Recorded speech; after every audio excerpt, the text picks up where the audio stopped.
ఈరోజు ఏం homework? English, Telugu. చదువుకో. ఈ పదాలు చదువుకోరమ్మన్నారు. మళ్ళీ తెలుగు మేడం హోంవర్క్ ఇచ్చింది, అది రాసుకొని రమ్మన్నారు. రేపేం ఎగ్జాము? తెలుగు ఉంటుంది. తెలుగు ఎగ్జామ్ రేపు. చదువుకున్నావు బాగా?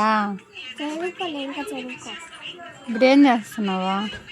చదువుకున్నామని బుక్ పెట్టుకో. అవునా? ఆట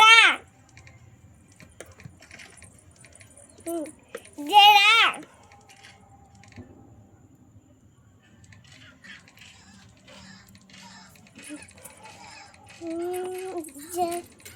జత